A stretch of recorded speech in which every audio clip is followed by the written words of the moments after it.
Hello दोस्तों, नमस्कार। स्वागत है आप सभी का स्टडी 91 के ऑनलाइन प्लेटफॉर्म पर। आज बहुत ही बेहतरीन टॉपिक आपके सामने लेके आया हूं। बिल्कुल आप देख सकते हैं, संपूर्ण पॉलिटी का निचोड़ मात्र 5 घंटे यानी कि 5 दिन में आपको एक से बढ़कर एक क्विज हम कराएंगे। टॉप 14 क्वेश्चन 5 दिन लगातार मास्टर क्लास आपकी चल रही है। इसमें आपको मैं बता दूं, ये बेस्ट रिवीजन क्लास है आपकी। बेहतरीन तरीके से सभी लोग इस क्लास को अटेंड करिएगा। आप देख सकते हैं, संविधान के स्रोत मैं बताऊंगा इस टॉपिक में। संविधान के स्रोत से क्वेश्चन है, इसके बाद आपके प्रस्तावना से क्वेश्चन है, मूल अधिकार से क्वेश्चन है, नागरिकता से क्वेश्चन है और भारत में ब्रिटिश सत्ता का विस्तार, यानी कि यहां से क्वेश्चन जो कि बहुत ही इंपॉर्टेंट है आपके लिए। तो सभी को नमस्कार, गुड मॉर्निंग, स्वागत सभी का, हमारे सभी प्यारे स्टूडेंटों का। ठीक है ना, तो चलिए शुरुआत करते हैं। क्वेश्चन के सभी प्रतियोगी परीक्षाओं के लिए आपका महत्वपूर्ण होगी ये आपकी स्पेशल क्लास, जो कि दिवाली के लिए आपका चल रहा है। ठीक है, आप देख सकते हैं एक नई पहचान, आपका अपनी नई हिंदी एक बुक लॉन्च किया गया है 299 रुपए में। सब पढ़ेंगे अपनी हिंदी। बिल्कुल इस बुक को आप बेहतरीन तरीके से आप परचेज कर सकते हैं। कॉन्टैक्ट नंबर यहाँ दिया है, इस कॉन्टैक्ट नंबर में कॉन्टैक्ट करके इस बुक को आप मंगा सकते हैं। इसमें देखिए खास बात यह है, सबसे बड़ी बात ये 5000 प्लस इसमें क्या दिए गए हैं, प्रैक्टिस क्वेश्चन दिए गए, यानी कि अभ्यास प्रश्न इसमें आपके दिए गए हैं। ठीक है, तो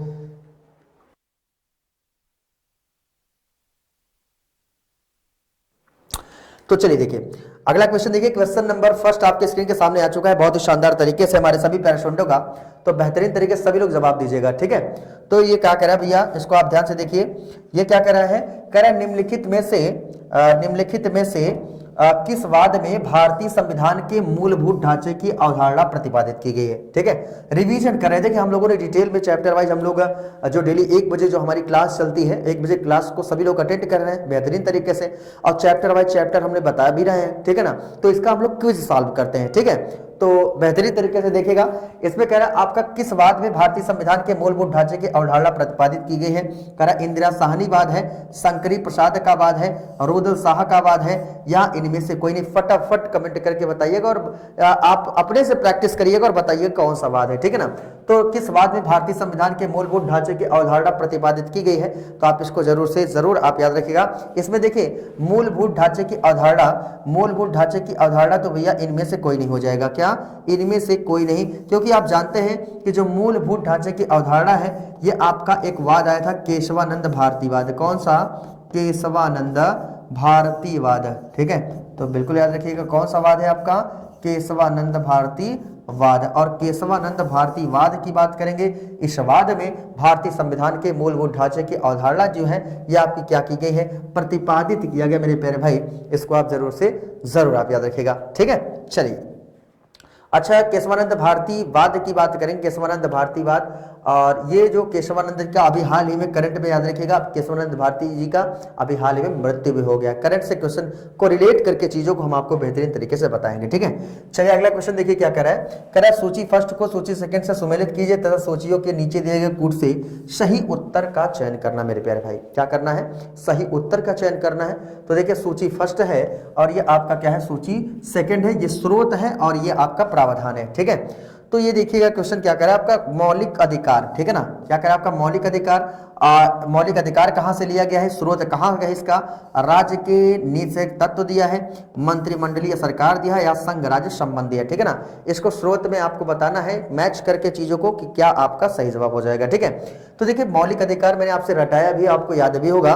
जो आपका मौलिक अधिकार है ये क्या है, आपका अमेरिका का अधिकार है। क्या, अमेरिका का अधिकार। ठीक है, और डीपीएसपी क्या हो गया भैया, आयरिश का अधिकार हो गया, यानी कि आयरलैंड होता है। ठीक है, इसके बाद अगर संघ राज्य संबंध की बात करेगा तो जो आपका देखिए मैच कराइए, देखिए 1-2 मैच कराएंगे कर जाएगा। तो भैया ए का चौथा देख लो किसमें है, ए का चौथा तो भैया सभी में हो गया है। इसके बाद करा आपका बी का तीसरा देख लो किसमें, बी का तीसरा केवल 2 में है, बी का तीसरा केवल 2 में है। 3 और 4 2 ऑप्शन को क्या करना, इससे बाहर कर देना एग्जाम में भी ऐसे। ठीक है, ऐसे एग्जाम में क्या करना, 2 ऑप्शन को पहले बाहर कर देना।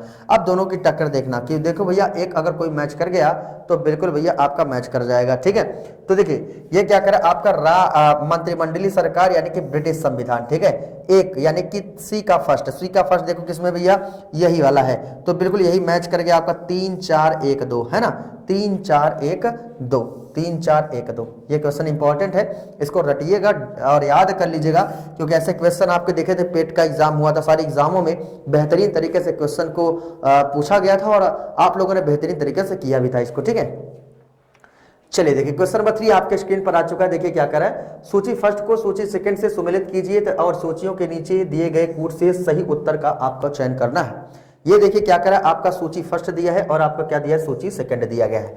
इसमें कह रहा है उपाधियों का निषेध दिया है, धार्मिक मामलों के प्रबंधन की स्वतंत्रता दिया है, अल्पसंख्यकों की भाषा का संरक्षण दिया है, या आपका शिक्षा का अधिकार दिया है। और सामने आपको क्या करना है, आर्टिकल के सामने मैच करना है। मजा आ रहा है ना। और आपको याद भी हो गया होगा, मैंने रटा, मैं जो मेरी 1 बजे वाली क्लास जो अटेंड करते हैं उनको रट गया होगा, है ना। तो देखो भाई इसमें क्या करे, आपके उपाधियों का निषेध की बात कर रहा है, तो उपाधियों का निषेध किस में हो जाएगा भैया, यानी कि उपाधियों का अंत हम कहां पर चले जाएंगे, आर्टिकल 18 में चले जाएंगे। कहां पर भैया, आर्टिकल 18 क्या है, आपका उपाधियों का अंत है। इसके बाद अल्पसंख्यकों का अधिकार भैया ये किसमें है, आपका आर्टिकल 29 हो जाएगा। ये देख लो इधर डायरेक्ट सीधे मैच कर रहा है, आर्टिकल 29 हो जाएगा।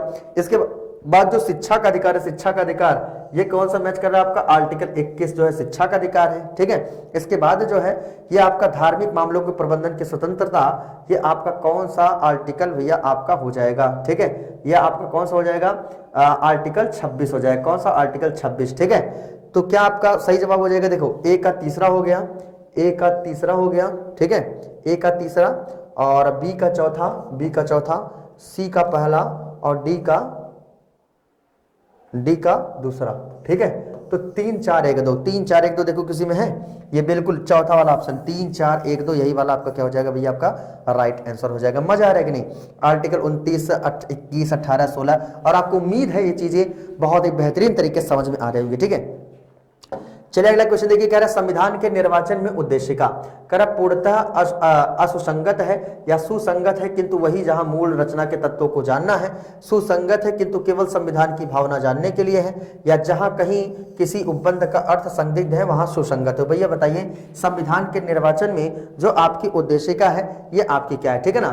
उद्देशिका की बात करें तो सुसंगत है किंतु वही जहां मूल संरचना के तत्वों को जानना है, ठीक है ना। सुसंगत है किंतु केवल संविधान की भावना, तो बिल्कुल देखिए ये आपका इंपॉर्टेंट है, कह रहा है आपका सुसंगत है किंतु वही जहां मूल संरचना के तत्वों को आपका जानना है, तो आपका दूसरा वाला ऑप्शन क्या हो जाएगा भैया, आपका राइट आंसर हो जाएगा, ठीक है ना।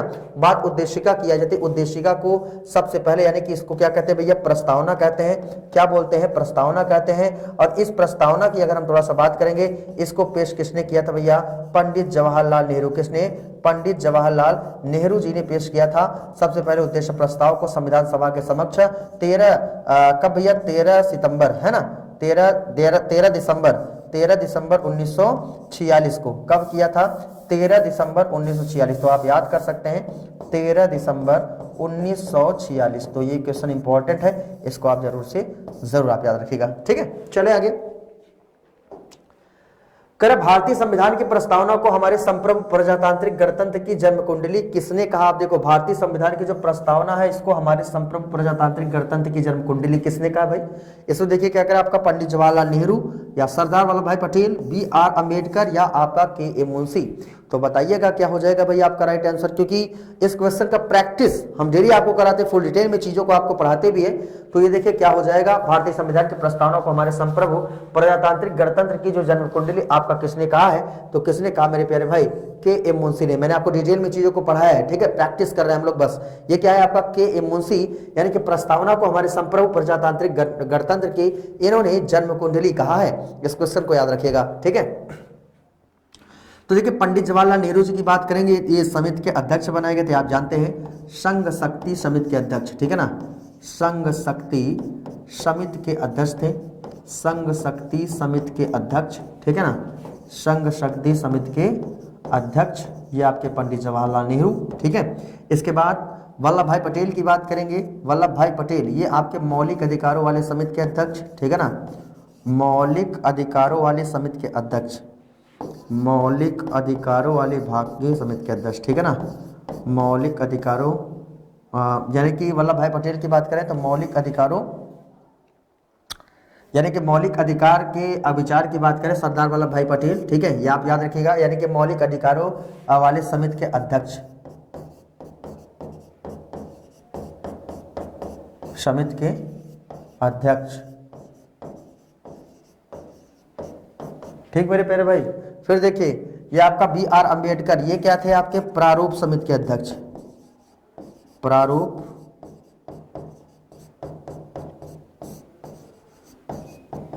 समिति के अध्यक्ष। ठीक है, इस क्वेश्चन को याद रखिएगा। और ये पहले कानून मंत्री भी आपके थे B.R. अम्बेडकर जी, और इनका जन्म जो है ये आपका 14 अप्रैल 1891 में क्या हुआ था, इनका जन्म भी हुआ था डॉक्टर B.R. अम्बेडकर, और इसीलिए अम्बेडकर जयंती आपका प्रत्येक 14 अप्रैल को मनाया जाता है, ये भी आप याद रखिएगा। ठीक है, चलिए अगला क्वेश्चन देखिए भाई। ये कह रहा है राज्यसभा के गठन में प्रतिभा, अनुभव एवं सेवा को प्रतिनिधित्व देने में भारतीय संविधान निर्माता निम्नांकित उदाहरण में प्रभावित हुए थे। तो बताइए भैया क्या हो जाएगा आपका, आयरिश गणतंत्र हो जाएगा, कनाडा, संयुक्त राज्य अमेरिका या आपका ऑस्ट्रेलिया। क्वेश्चन नंबर 6 का बेहतरीन तरीके से सभी लोग जवाब दीजिए।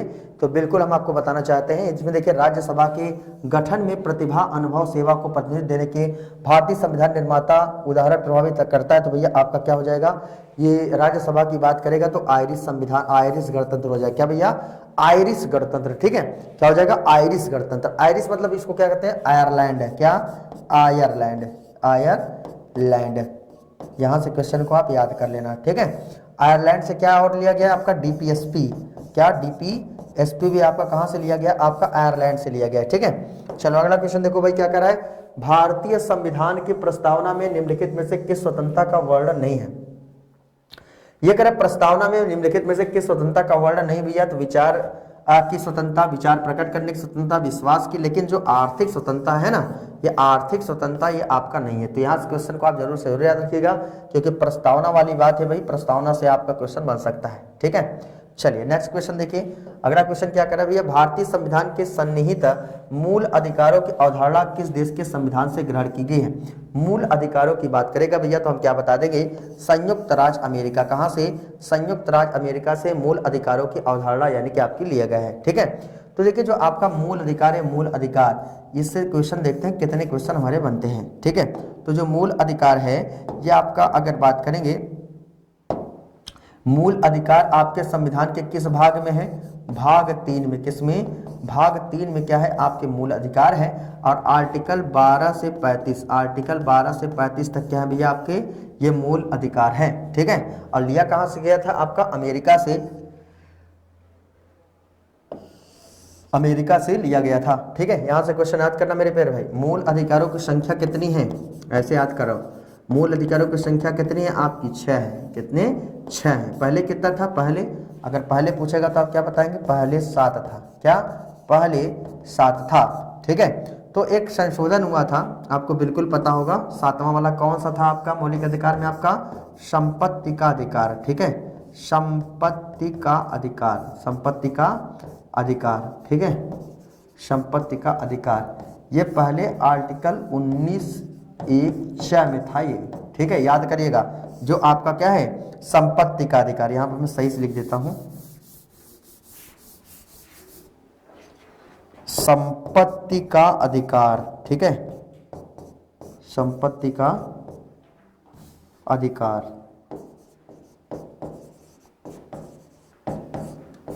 ठीक, चलो अब संपत्ति के अधिकार में एक संशोधन हुआ था, इस संशोधन के द्वारा इसे किस आर्टिकल में रख दिया है आपका, आर्टिकल 300 का में इसे कानूनी अधिकार बना दिया। आप लोग कमेंट करके बताइएगा वो कौन सा संशोधन है। ठीक है ना, हाँ चलिए अगला क्वेश्चन देखिए। नेक्स्ट क्वेश्चन आपसे क्या कह रहे भाई, फिर कह रहे हैं आपसे कि भारतीय संविधान में राज्य के नीति निर्देशक तत्वों को निम्न में से किस देश के संविधान से आपका लिया गया है। किस देश के संविधान से, यूके यानी कि ब्रिटेन या United state of America, Ireland या जापान। कर राज्य के नीति निर्देशक तत्वों की बात, अभी मैंने आपको बताया है नीति, ठीक है ना, नीति निर्देशक तत्वों की बात है। तो नीति निर्देशक तत्वों को निम्न में से किस संविधान से आपका लिया गया है, तो ये आपका आयरलैंड से लिया गया। कहाँ से मेरे प्यारे भाई, आयरलैंड से आपका लिया गया, आयरलैंड। और आयरलैंड आपका कहाँ पर है जानते हैं, आयरलैंड की थोड़ा सा हम बात करेंगे। ठीक है, ये आपका किस भाग में आपकी बात किया भैया, भाग 4 में। किसमें, भाग 4 में आर्टिकल 12 से 35 तक क्या दिया गया है आपका, यानी कि मूल अधिकार दिया गया है। सॉरी ये आप जब समझिएगा, ये देखिए ये भाग 4 है ना, तो भाग 4 है भैया, तो 36 से 51 हो जाएगा। देखो मूल अधिकार भाग 3 वाला है, मौलिक अधिकार जो आर्टिकल 12 से 35 है, लेकिन डीपीएसपी पूछ रहा है तो हम क्या बता देंगे भैया 36 से 51। क्या 36 से 51 तक क्या है आपका डीपीएसपी की बात आपका किया गया है। इस क्वेश्चन को जरूर से जरूर याद रखिएगा, ठीक है। चलिए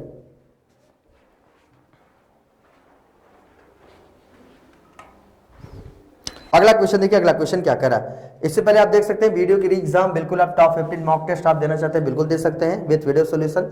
ये कॉन्टैक्ट नंबर दिया गया, इस कॉन्टैक्ट नंबर में कॉन्टैक्ट करके आप इससे बेहतरीन तरीके से टेस्ट को दीजिए, ठीक है, और इससे आप जुड़िए क्योंकि आपका एग्जाम है सामने, और जल्दी जल्दी जुड़ने का पूरा प्रयास करिए, ठीक। चलिए अगला क्वेश्चन देखिए, नेक्स्ट क्वेश्चन आपसे क्या कह रहा है भाई।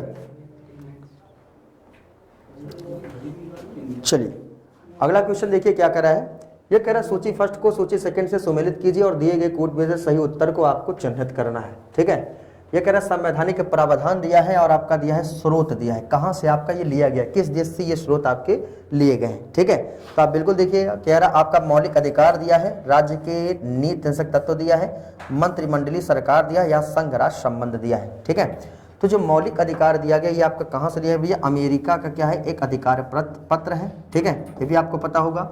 जो नीति तत्व है ये आपका क्या है भैया, आपका आयरिश संविधान है, आयरिश, ठीक है। इसके बाद जो मंत्रिमंडलीय सरकार है आपका क्या है, आपका ब्रिटिश संसाधन, आपका राज्य संबंध आपका क्या है, कनाडा का संविधान। तो आपका क्या हो जाएगा भैया 4-3, यानी कि क्या हो जाएगा आपका 4-3, उसके बाद 4-3-1-2, 4-3-1-2, देखो किसमें भैया 4-3-1-2, ये तीसरे वाले में है ना, 4-3-1-2, यही आपका राइट आंसर हो जाएगा। इसका क्वेश्चन मैंने हम लोगों ने सॉल्व किया है, ठीक है। चलिए करण निम्नलिखित में से कौन भारत को धर्मनिरपेक्ष राज्य वर्णित करता है। करण कौन धर्म यानी कि भारत को धर्मनिरपेक्ष राज्य वर्णित करता है। तो मौलिक अधिकार, संविधान की प्रस्तावना, 9वीं अनुसूची या राज्य के नीति निर्देशक तत्व। तो बहुत इंपॉर्टेंट क्वेश्चन है मेरे प्यारे भाई, जैसे कि मैंने आपको बताया है कि जहां जहां से आपको टॉपिक दिया वहां से क्वेश्चन आपके एग्जाम में है और बहुत इंपॉर्टेंट है। तो बताइए आपका क्या हो जाएगा, ठीक है। तो संविधान की जो प्रस्तावना है ना, जो संविधान की प्रस्तावना है, संविधान की प्रस्तावना यानी कि कौन भारत को धर्मनिरपेक्ष राज्य वर्णित करता है। तो संविधान की जो प्रस्तावना है ये आपको धर्मनिरपेक्ष राज्य आपका वर्णित करता है, ठीक है। चलिए संविधान के किस अनुच्छेद के अनुसार ओबीसी यानी कि अन्य पिछड़ा वर्ग को आरक्षण के प्रावधान आपके दिए गए हैं, ठीक है। तो आप देख सकते हैं आपका अनुच्छेद 13(2) या 14, अनुच्छेद 14(15), अनुच्छेद 15(4) या 16(4 या आर्टिकल 17 या 18, ठीक है। तो देखिए ओबीसी के आरक्षण की बात करें तो भैया ओबीसी का आरक्षण हम लोग क्या बता देंगे, 15(4) और 16(4) में आपका ओबीसी के आरक्षण की बात आपका किया गया है, ठीक है। तो संविधान किस अनुच्छेद की बात कह रहा है, ओबीसी यानी कि अदर बैकवर्ड कास्ट, अल्प पिछड़ा वर्ग के आरक्षण के प्रावधान जो किए गए हैं आर्टिकल 15(4) और 16(4) में आपके किए गए हैं, ठीक है। चलिए अगला क्वेश्चन देखिए, कह रहा भारत के संविधान की उद्देशिका में कितने प्रकार की न्याय की व्यवस्था किया गया है। यानी कि भारत संविधान की उद्देशिका में कितने प्रकार की आपकी न्याय की व्यवस्था किया गया भैया। तो कितने प्रकार की, 2 है, 3 है, 1 है या 4 है, ठीक है। तो हम आपको बिल्कुल बताएंगे उद्देशिका में कितने प्रकार की न्याय थी। जब आप लोग प्रैक्टिस सेट जब हम लोग शुरुआत किए थे पहले दिन एक प्रस्तावना से क्वेश्चन था और उम्मीद करता हूं आपको बेहतरीन समझ में आया भी होगा। तो ये जो है आपका यानी कि संविधान को उद्देशिका में कितने प्रकार के न्याय की व्यवस्था किया गया, 3 प्रकार के न्याय। कौन कौन से हैं भैया, यहाँ पर देख लीजिए। एक है आपका सामाजिक न्याय, क्या है, सामाजिक न्याय, ठीक है। और एक है आपका आर्थिक न्याय, आर्थिक न्याय। और एक क्या है आपका राजनीतिक न्याय, क्या, राजनीतिक न्याय। तो बिल्कुल आप याद रखिएगा। अब देखो ये जो हम थोड़ा सा बात करें ये सब न्याय की बात आपके इसमें किया गया है, ठीक है। चलिए कर संविधान की प्रस्तावना के बारे में कौन सा कथन आपका सही, प्रस्तावना के बारे में बताओ भाई कौन सा कथन आपका सही है। तो देखिएगा समाजवादी धर्मनिरपेक्ष शब्द 1950 ईस्वी में लागू संविधान के अंग थे। उक्त शब्द 1977 में संशोधन द्वारा आपके जोड़े गए। उक्त शब्द 1985 के संशोधन द्वारा जोड़े गए या संविधान की प्रस्तावना के अंग आपका नहीं है, ठीक है। तो बिल्कुल देखिएगा समाजवादी धर्मनिरपेक्ष शब्द 1950 ईस्वी में लागू संविधान के अंग थे, ठीक है। और कह रहा उक्त शब्द 77 में संशोधन द्वारा जोड़े गए हैं। तो क्वेश्चन नंबर 14 आप बिल्कुल बेहतरीन तरीके से देख सकते हैं। तो भैया क्या हो जाएगा, उक्त शब्द संविधान की प्रस्तावना के अंग पहले नहीं थे, ठीक है। तो यहाँ से क्वेश्चन आप एग्जाम में पुटअप कर सकते हैं। चलिए अगला क्वेश्चन देखिए, नेक्स्ट क्वेश्चन आपसे क्या कह रहा है, कह रहा है निम्न में से कौन सा भारतीय संविधान की प्रस्तावना का सही क्रमबद्ध वर्णन है। ये मैं आपको बता दूं, ऐसे आर ओ चाहे जो भी प्रतियोगी परीक्षाएं देने जाएंगे इसके लिए बहुत ही इंपॉर्टेंट है। तो क्या हो जाएगा भैया, संप्रभु समाजवादी पंथ निरपेक्ष लोकतांत्रिक गणराज्य, या संप्रभु पंथ निरपेक्ष समाजवादी लोकतांत्रिक गणराज्य, या पंथ निरपेक्ष समाजवादी संप्रभु गणराज्य लोकतांत्रिक, या लोकतांत्रिक गणराज्य संप्रभु समाजवादी या पंथ निरपेक्ष। ठीक है, तो आपको बिल्कुल पता होगा भैया, शुरू से हम पढ़ते आ रहे हैं, संप्रभु समाजवादी पंथ निरपेक्ष लोकतंत्रात्मक गणराज्य, यही वाला ऑप्शन वाला आपका क्या हो जाएगा भैया, आपका राइट आंसर हो जाएगा। ठीक है, चलिए अगला क्वेश्चन देखिए। नेक्स्ट क्वेश्चन क्या कह रहा है भाई, कह रहा है किस संविधान संशोधन के द्वारा शिक्षा का विषय राज्य सूची से समवर्ती सूची का स्थानांतरित किया गया। ठीक है ना, किस संविधान संशोधन के द्वारा शिक्षा का विषय जो है ये राज्य सूची से समवर्ती सूची का स्थानांतरित किया गया। तो बिल्कुल देखिएगा भैया, 5वां, 9वां, 42वां या आपका 44वां। ठीक है, तो आपको बिल्कुल पता है भैया ये आपका कौन सा संशोधन हो जाएगा, तो भैया आपको बिल्कुल पता है 42वां। ठीक है, कौन सा, 42वां। तो ये 42वां मतलब है संविधान संशोधन के द्वारा शिक्षा का विषय समवर्ती सूची का हस्तांतरित किया गया। तो भैया आपका कैसा किया है, आपका 42वां किया है, तीसरा वाला उसको आपके याद कर लीजिएगा। ठीक है, चलिए अगला क्वेश्चन देखिए, कह रहा भारत में राजनीतिक सत्ता का प्रमुख का स्रोत क्या है। भारत में राजनीतिक सत्ता का प्रमुख स्रोत क्या है भैया आपका, तो जनता है, जनता। ठीक है, तो जनता क्या है आपको भारत में राजनीतिक प्रमुख राजनीतिक सत्ता का प्रमुख आपका स्रोत है। ठीक है, देखिए निम्नलिखित में से कौन सा शब्द भारतीय संविधान के प्रस्तावना में उल्लिखित नहीं है, बताओ भैया। कह रहा कौन सा शब्द भारतीय संविधान की उद्देशिका प्रस्तावना में उल्लिखित आपका नहीं है, तो कह रहा आपका संप्रभुता, लोकतंत्र, पंथ निरपेक्ष, संघीय। ठीक है, लेकिन एक ही शब्द इसमें प्रयोग आपका नहीं हुआ, कौन सा, संघीय शब्द। ठीक है, तो कौन सा शब्द भारतीय संविधान के प्रस्तावना में उल्लिखित नहीं है, तो आपका संघीय शब्द जो है ये आपके प्रस्तावना में उल्लिखित नहीं है। ठीक है, फिर देखिए कह रहा है अब हिंदी नितिन सर के साथ पढ़ सकते हैं फॉर ऑल कॉम्पिटिटिव एग्जाम के लिए हिंदी व्याकरण नया बैच आपका प्रारंभ हुआ है। इस बैच से आप जुड़ना चाहते हैं तो बिल्कुल यह कॉन्टैक्ट नंबर दिया गया, इस कॉन्टैक्ट नंबर पर कॉन्टैक्ट करिए, डिस्क्रिप्शन बॉक्स में जाइए, वहां पर सारी इन्फॉर्मेशन दिए गए, उसके माध्यम से भी आप इसको बेहतरीन तरीके से बैच के जुड़ कर तैयारी अपनी बना सकते हैं। ठीक है,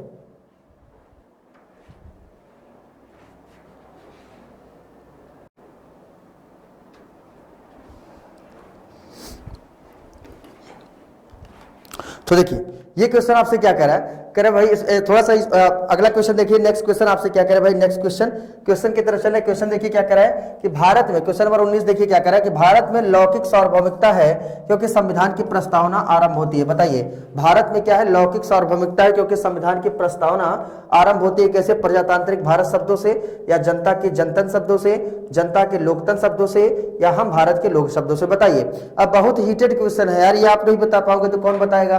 तो बिल्कुल देखिएगा, अगर हम थोड़ा सा किसकी बात करें, भारतीय संविधान की, तो देखिए इसमें क्या बातें करता है, हम भारत के लोग। आपको बिल्कुल पता हो क्या है भैया, हम भारत के लोग शब्द शुरुआत में ही, स्टार्टिंग में ही आपको बातें बताई गई हैं जो हम भारत को, यानी कि भारत की संविधान की जो प्रस्तावना का आरंभ होती है, या हम भारत के लोग भारत को संपूर्ण प्रभुत्व संपन्न, ये आपका स्टार्ट होता है ना, शुरुआत में हम लोगों ने पढ़ा भी है। ऐसे क्वेश्चन आपके एग्जाम में पुटअप कर सकता है। ठीक, चलिए अगला क्वेश्चन देखिए क्या कह रहा है भाई, कह रहा भारतीय संविधान का कौन सा भाग संविधान की आत्मा कहलाता है। संविधान की आत्मा कौन सा भाग कहलाता है भाई, तो बताइए एक बार जल्दी से। तो बिल्कुल पता है, ये आपका जो उद्देशिका है ना, उद्देशिका, ये क्या कहलाता है, संविधान की आत्मा कहलाता है। क्या, संविधान की आत्मा कहलाता है उद्देशिका। लेकिन अगर पूछेगा यानी कि संविधान की आत्मा किसने कहा है, तो ये भी आप याद रखिएगा, जो डॉक्टर B.R. अम्बेडकर जी हैं, डॉक्टर B.R. अम्बेडकर, याद कर लेना मेरे प्यारे भाई, डॉक्टर B.R.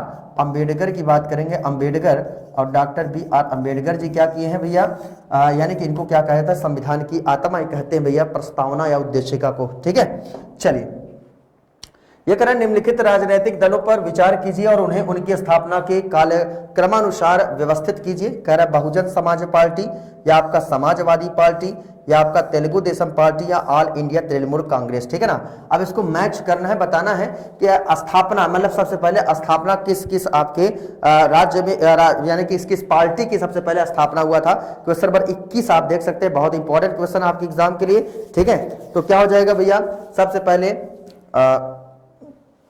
हो जाएगा बहुजन समाजवादी पार्टी की सबसे पहले स्थापना हुआ था, है ना, स्थापना यानी कि काल क्रमानुसार की बात कर रहा है। ठीक है, तो फिर उसके बाद फिर आपका क्या हो जाएगा, ये समाजवादी पार्टी हो जाएगा, समाजवादी, फिर तेलुगु देशम पार्टी हो जाएगा, है ना, तेलुगु, हाँ, फिर आपको क्या कौन सा हो जाएगा,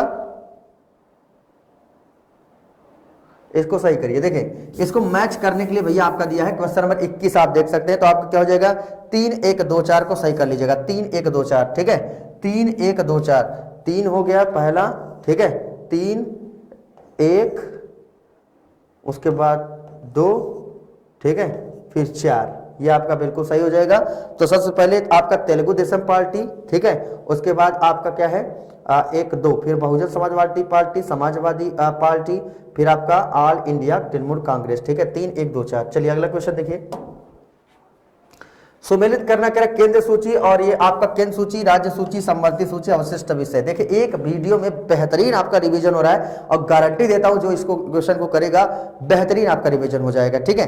तो बताओ भैया क्या हो जाएगा आपका इसमें, इस क्वेश्चन का थोड़ा सा जवाब दीजिएगा।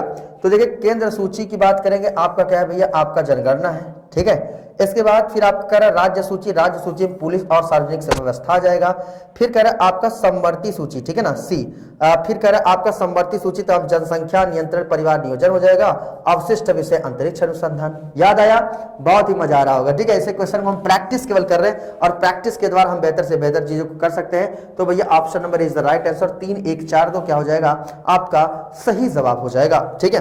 अगला क्वेश्चन देखिए क्या कह रहा है भैया, निम्नलिखित में से कौन सी भारतीय संविधान की विशेषता नहीं है। करेक्ट, कौन सी भारतीय संविधान की विशेषता आपका नहीं है। तो संसदात्मक सरकार है, अध्यक्षात्मक सरकार है, स्वतंत्र न्यायपालिका है या संघात्मक सरकार है, ठीक है ना। कौन सी भारतीय संविधान की विशेषता नहीं है, तो भारतीय संविधान के भैया कौन सी विशेषता नहीं है, तो जहां पर अध्यक्षात्मक सरकार है ना, ये आपकी विशेषता नहीं है। ये विशेषता कहां की है, ये अमेरिका की है। कहां की, अमेरिका की संविधान की विशेषता है, अमेरिका की संविधान की विशेषता है, ये आप याद रखिएगा। जबकि अगर बात करेगा भैया संसदात्मक का, तो ये आपका क्या है भैया भारत का है, ठीक है ना, यानी कि भारत का है। ये संसदीय व्यवस्था क्या है आपका भारत का है। तो जो सरकार संसद से बने और संसद के प्रति उत्तरदायी रहे उसे संसदीय सरकार, जैसे भारत, ठीक है। ये क्वेश्चन को याद कर लीजिएगा। अगला क्वेश्चन देखिए, नेक्स्ट क्वेश्चन आपसे क्या कह रहा है भाई, कह रहा निम्नलिखित में से किस वाद में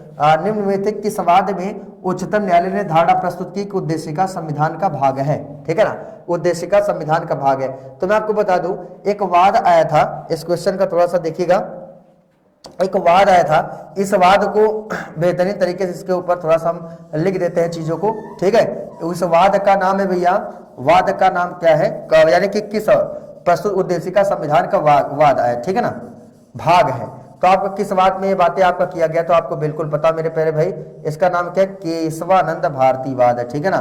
कौन सा वाद है ये, केशवानंद भारती वाद। यहां से क्वेश्चन को करेक्ट करिएगा, सही करिएगा। तो कौन सा वाद हो जाएगा भैया, केशवानंद भारती वाद हो जाएगा। यहां पर मैं लिख देता हूं चीजों को, ठीक है।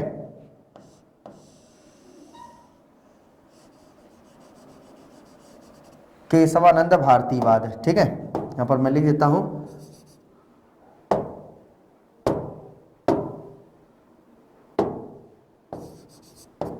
केशवानंद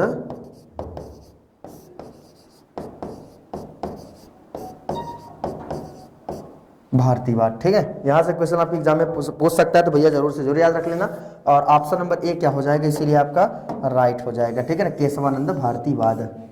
चलिए अगला क्वेश्चन देखिए, देखते ही कर जाते हो यार, क्योंकि इतने बेहतरीन तरीके से हम लोग प्रैक्टिस सेट किया है। कह रहा भारत के संविधान में उद्देशिका का विचार आपका कहां से लिया गया, उद्देशिका का विचार पूछ लिया है, ठीक है, उद्देशिका का विचार पूछ लिया। तो भैया आपका कहां से लिया गया है, आपका यूनाइटेड स्टेट ऑफ अमेरिका यानी कि यूएसए से लिया गया। कहां से भैया, यूएसए से आपका क्या लिया गया भैया, यानी कि भारत के संविधान की उद्देशिका का विचार आपका यूएसए से लिया गया है। इसको आप जरूर से जरूर आप याद रखिएगा, ठीक है।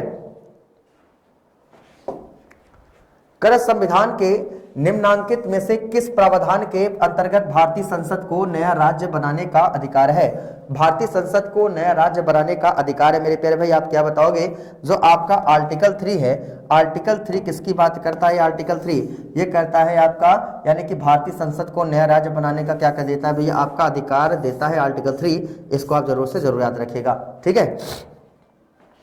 अगला क्वेश्चन देखिए क्या कर रहा है, नितिन सर की हैंड रिटन ई बुक्स आप पढ़ सकते हैं भैया, सामान्य हिंदी, भारतीय राज्य व्यवस्था, ज्योग्राफी, इतिहास, बायोलॉजी, ये सब सब्जेक्टों को बेहतरीन तरीके से आप पढ़ सकते हैं। पढ़ने के लिए क्या करना पड़ेगा, श्री91 का ऐप डाउनलोड करिए या डिस्क्रिप्शन बॉक्स में जाइए, उसके माध्यम से भी आप इसको आराम से पढ़ सकते हैं, ठीक है। चलिए अगला क्वेश्चन देखिए क्या कर रहा है, भारतीय संविधान का छुआछूत उन्मूलन से संबंधित अनुच्छेद कौन सा है? छुआछूत उन्मूलन की बात कर रहा है भैया, तो आपका जो आर्टिकल 17 है ना, आर्टिकल 17 ये क्या करता है भैया? अस्पृश्यता का अंत, जिसको हम लोग बोलते हैं, क्या बोलते हैं भैया? अस्पृश्यता का अंत। और अस्पृश्यता का अंत आपको पता होगा मेरे प्यारे भाई, ये किसमें आपका कहा जाता है? तो आपका आर्टिकल 17। आर्टिकल 16 क्या है आपका? अवसर की समानता, है ना? क्या मेरे प्यारे भाई है? अवसर की समानता। यहां से आप याद कर लेना, अवसर की समानता, अवसर की समानता है आपका, ठीक है। इसके बाद फिर आपका क्या है? आर्टिकल 15 क्या है भैया? भेदभाव का अंत, ठीक है, भेदभाव का अंत, भेदभाव का अंत।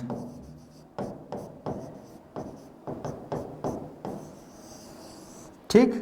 आर्टिकल 18 क्या है आपका? आर्टिकल 18 उपाधियों का अंत।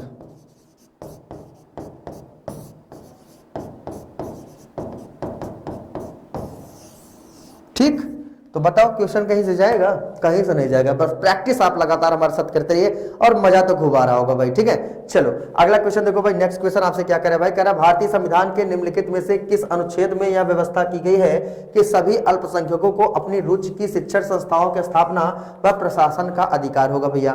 तो भैया बताइए आपका क्या हो जाएगा? आर्टिकल 28 है, 29 है, 30 है या आपका 31 है? क्या क्वेश्चन आपका राइट आंसर हो जाएगा? ठीक है, क्वेश्चन नंबर आप 28 बताइएगा।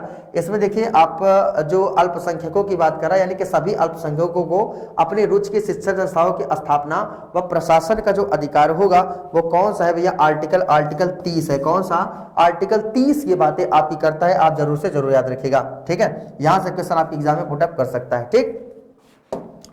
चलो देखो क्या करे भाई, निम्नलिखित में से कौन संविधान के अनुच्छेद 21 के दायरे में नहीं आता है? अब देखो भैया 21 के दायरे में कौन कौन सा नहीं आता? अब देखो ये कर, एक चिकित्सक द्वारा घायल घायल को चिकित्सीय सहायता के लिए, या कार्यस्थल पर महिलाओं का लैंगिक उत्पीड़न, या पानी की गुणवत्ता को दूषित करना, ठीक है, या मृत्युदंड। तो भैया कौन सा, यानी कि आर्टिकल 21 के दायरे में नहीं आता? जो मृत्युदंड है ये आपका 21 के दायरे में आपका नहीं आता है, ठीक है। चलिए अगला क्वेश्चन देखो भाई, क्या कह रहा है आपका? निम्नलिखित में से कौन सा युग्म आपका सही सुमेलित नहीं है? कह रहा कौन सा युग्म आपका सही सुमेलित नहीं है? कह रहा धन विधेयक आर्टिकल 110, राज्यों में राष्ट्रपति शासन 356, न्यायिक पुनर्विलोकन 243, समान नागरिक संहिता आर्टिकल 44, ठीक है। तो देखो जो न्यायिक पुनरीक्षण की बात है यही आपका गलत हो जाएगा। ये कौन सा भैया? आर्टिकल 13 में क्या किया गया है? न्यायिक पुनर्विलोकन की बात किया गया, न्यायिक पुनरीक्षण की बात किया गया है। ये आपका राइट हो जाएगा तीसरा वाला ऑप्शन, ठीक है। ये वाला देखो, ये क्वेश्चन आपके पेट में क्वेश्चन पूछा गया था, ये वाला धन विधेयक वाला, और कई बार मैंने इसको सॉल्व भी कराया था, ठीक है। चलो देखो भाई आपसे क्या करा आपका, किस अधिनियम के द्वारा कलकत्ता में सुप्रीम कोर्ट की स्थापना किया गया था? अब करा किस अधिनियम के द्वारा कलकत्ता में सुप्रीम कोर्ट की स्थापना किया गया था? तो आपका कौन सा है भैया? 1773 का जो रेगुलेटिंग एक्ट है, 1773 का जो रेगुलेटिंग एक्ट है, और इस एक्ट के अंतर्गत कलकत्ता में सुप्रीम कोर्ट की स्थापना किया गया था। इस क्वेश्चन को याद रखिएगा। तो बताइए सुप्रीम कोर्ट के मुख्य न्यायाधीश की रिटायर्ड आयु कितने वर्ष तक आपके रह सकते हैं? सुप्रीम कोर्ट आपके 65 वर्ष, ठीक है। और जबकि अगर उच्च न्यायालय के मुख्य न्यायाधीश की बात करेगा, उच्च न्यायालय की, तो बिल्कुल याद रखिएगा ये आपका क्या हो जाएगा भैया? 62 वर्ष, ठीक है। दोनों को आप याद कर लेना, यहां से क्वेश्चन आपके एग्जाम में पूछ लेता है, ठीक। ब्रिटिश सरकार के किस अधिनियम ने सबसे पहली बार भारत में शिक्षा के लिए 1 लाख रुपए दिए थे? अब देखो ब्रिटिश सरकार की बात है, और ब्रिटिश सरकार ने किस अधिनियम ने सबसे पहली बार भारत में शिक्षा के लिए 1 लाख रुपए प्रदान किए थे? भैया बताइए क्या हो जाएगा? वुड्स का डिस्पैच 1854, चार्टर अधिनियम 1813, चार्टर अधिनियम 1853, या भारतीय परिषद अधिनियम 1892। क्वेश्चन नंबर 32 का जवाब आप लोग दीजिए और बताइए क्या हो जाएगा? तो 1813 आप याद कर लीजिएगा, चार्टर एक्ट 1813 की बात है, और इसी के द्वारा क्या किया गया था? पहली बार भारत में शिक्षा के लिए 1 लाख रुपए आपका दिया गया था। इस क्वेश्चन को याद कर लीजिएगा, ठीक है। चलिए अगला क्वेश्चन देखिए क्या कह रहा है आपका, किस अधिनियम ने पहली बार भारतवासियों को अपने देश के प्रशासन में कुछ हिस्सा लेना आपका संभव बनाया? ठीक है ना। किस अधिनियम ने पहली बार भारतवासियों को अपने देश के प्रशासन में कुछ हिस्सा लेना संभव बनाया? कह charter act 1833, charter act 1853, government of India act 1858, या इंडियन काउंसिल एक्ट 1861, ठीक है। तो देखिए क्वेश्चन नंबर 33 आपसे क्या कह रहा है मेरे प्यारे भाई, बताइएगा। तो हम बात करेंगे चार्टर एक्ट 1833 की। ये क्वेश्चन आप याद करिए कि चार्टर एक्ट 1833 किसमें है, ए वाला ऑप्शन। और चार्टर एक्ट 1833 में जो है पहली बार भारतवासियों को अपने देश में प्रशासन में कुछ हिस्सा लेना आपका संभव बनाया था मेरे प्यारे भाई। ये क्वेश्चन आपसे पूछा जाता है, इसको भी आप याद रखिएगा, ठीक है ना। हम लोग प्रैक्टिस कर रहे हैं, ऐसी प्रैक्टिस लगातार करते रहेंगे। करा केंद्र में कौन सा एक्ट द्विसदनी विधायिका लाया था, द्विसदनी भैया, ये भी क्वेश्चन आपसे पूछा गया भाई। ये करा आपका द्विसदनी विधायिका लाया तो क्या हो जाएगा 1961, 17, 19 या आपका 15, ठीक है ना। क्वेश्चन नंबर 34 का क्वेश्चन आप देख सकते हैं, तो क्या हो जाएगा भाई आपका 1919 की बात है। 1919 का एक्ट जो है 1919 का एक्ट, तो केंद्र में कौन सा एक्ट द्विसदनी विधायिका लाया था, 1919 का एक्ट क्या किया था भैया, द्विसदनी विधायिका आपका लाया था। इस क्वेश्चन को भी आप याद रखिएगा, ठीक है। अभी देखिए यूजीसी नेट की पेपर फर्स्ट कंप्लीटेड कोर्स है मात्र 999 रुपए में। अगर इस बैच से आप ज्वाइन होना चाहते हैं तो बिल्कुल ज्वाइन हो जाइए, या आपका कॉन्टैक्ट नंबर नीचे दिया गया है या डिस्क्रिप्शन बॉक्स में जाइए, वहां पर सारी इंफॉर्मेशन दिए गए, उसके माध्यम से भी क्या कर सकते हैं आप, इस बैच से आप जुड़ सकते हैं, ठीक है। चलिए अगला क्वेश्चन देखिए क्या करा आपका, निम्नलिखित में से किस अधिनियम द्वारा संवैधानिक निरंकुशता का सिद्धांत प्रवृत्त किया गया। संवैधानिक निरंकुशता का सिद्धांत भैया बताओ। ये करा 1909 का भारतीय काउंसिल अधिनियम, 1919 का भारत सरकार अधिनियम, 1935 का भारत सरकार अधिनियम, या 1947 का भारतीय स्वतंत्रता अधिनियम, ठीक है। तो किस अधिनियम संवैधानिक निरंकुशता का सिद्धांत आपका दिया गया था, बिल्कुल बताओ भैया। क्वेश्चन नंबर आपका 35 क्या हो जाएगा, आपको बिल्कुल पता होगा। एक एक्ट है बड़ा चर्चा में, अधिकांश प्रावधान आपके उसी एक्ट से लिए गए हैं। वो एक्ट आपका कौन सा है, 1935 का है ना, 1935 का भारत सरकार अधिनियम की बात कर रहे हैं, और इसी एक्ट के द्वारा संवैधानिक निरंकुशता का सिद्धांत आपका प्रवृत्त आपका किया गया है, ठीक है। करें निम्न में से एक भारत सरकार अधिनियम 1935 के मुख्य विशेषताओं में नहीं थी भैया, बताइए। यह प्रांतीय स्वायत्तता के सूत्रपात का संकेत था, यह अधिनियम, इस अधिनियम में अखिल भारतीय महासंघ का प्रावधान था, या इसने प्रांतीय स्तर पर द्वैध शासन प्रणाली को समाप्त कर केंद्र में लागू किया, या अवशिष्ट विषय प्रांतीय विधायिकाओं को आवंटित किए गए थे। तो बिल्कुल बताइए भैया, एक भारत सरकार अधिनियम 1935 की जो मुख्य विशेषताओं में से आपका कौन सा आपका नहीं था, फटाफट कमेंट करके बता दो मेरे प्यारे भाई, क्या हो जाएगा आपका। तो जो आपके जो अवशिष्ट है ना, ये इसमें देखिए क्या करा है आपका कौन सा, यानी कि हाँ अधिनियम 1935 की विशेषताओं में आपका नहीं था, ठीक है। क्वेश्चन नंबर आपका 36, तो कौन सा नहीं था भैया, यह प्रांतीय स्वायत्तता के सूत्रपात का संकेत था, या इस अधिनियम में अखिल भारतीय महासंघ का प्रावधान था, इसने प्रांतीय स्तर पर द्वैध शासन प्रणाली को समाप्त कर केंद्र में लागू किया, या अवशिष्ट विषय प्रांतीय विधायिकाओं में आवंटित किए गए थे, ठीक है। बहुत ही शानदार क्वेश्चन। तो बिल्कुल भैया चौथा वाला ऑप्शन लगा देना, और यही आपका क्या हो जाएगा, सही जवाब हो जाएगा, ठीक है। तो यही आपका राइट आंसर हो जाएगा, ठीक। चलो अगला क्वेश्चन देखो भाई क्या कह रहा है आपका, ब्रिटिश संसद ने भारतीय स्वतंत्रता अधिनियम कब पारित किया। ब्रिटिश संसद ने भारतीय स्वतंत्रता अधिनियम कब पारित किया है, तो आपको बिल्कुल पता होगा भैया। आइए आपका जुलाई 1947 में क्या किया गया था, यानी कि भारतीय स्वतंत्रता अधिनियम आपका पारित किया गया था। ये आप क्वेश्चन को याद रख लीजिएगा, ठीक है। चलिए अगला क्वेश्चन देखिए, नेक्स्ट क्वेश्चन आपसे क्या कह रहा है, कह रहा है निम्नलिखित में से कौन स्वतंत्र भारत का पहला भारतीय गवर्नर जनरल था। ये भी देखिए, ये आपका पीटी एग्जाम में आपका पूछा गया था इस बार। तो देखिए आपका स्वतंत्र भारत के प्रथम भारतीय गवर्नर जनरल को क्या बताओगे भैया, श्री राजगोपालाचारी। क्या नाम है इनका, श्री राजगोपालाचारी। यहां से क्वेश्चन आपके एग्जाम में पुट अप कर सकता है, ठीक है।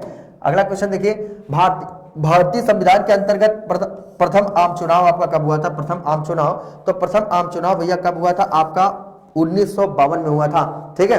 प्रथम आम चुनाव कब हुआ था, 1952 में आपका प्रथम आम चुनाव हुआ था। क्वेश्चन नंबर 40 देखिए आपसे क्या कह रहा है भैया, कह रहा भारत के संविधान में केंद्र और राज्यों के बीच किया गया शक्तियों का विभाजन किस उल्लिखित योजना पर आधारित है। कुल किस उल्लिखित योजना पर आपका आधारित है भैया, आप बताओ किस उल्लिखित आधारित है। तो आपको बिल्कुल पता होगा कौन सा एक्ट है, तो भारत सरकार अधिनियम 1935 की, भारत शासन अधिनियम 1935 में क्या है आपका, यानी कि शक्तियों का विभाजन आपका उल्लिखित आपका किया गया है। इस क्वेश्चन को आप याद कर लीजिएगा, ठीक है। तो आइए देखते हैं, अपनी हिंदी इस बुक को आप मंगा सकते हैं और बेहतरीन तरीके से। इसमें देखिए खास बात क्या है, 5000 आपके अभ्यास प्रश्न दिए गए। अगर इस बुक को लेना चाहते हैं, इस कॉन्टैक्ट नंबर पे कांटेक्ट करके आप इस बुक को मंगा सकते हैं बेहतरीन तरीके से, ठीक है। तो चलिए आपकी पॉलिटी क्लास बेहतरीन तरीके से समाप्त होती है। लगभग 40 क्वेश्चन को हम लोगों ने बेहतरीन तरीके से किया है। फिर मुलाकात करेंगे कल एक नई टॉपिक के साथ, नई शुरुआत, लगभग ऐसे ही क्वेश्चन को मुलाकात करते हैं, ठीक है ना। तो हमारे सभी पैसेंजर को जुड़ने के लिए बहुत बहुत धन्यवाद। ऐसे ही लगातार अपना प्यार बनाए रहिए। मिलते हैं कल फिर दोपहर में 1 बजे। तब तक के लिए दोस्तों जय हिंद, गुड बाय।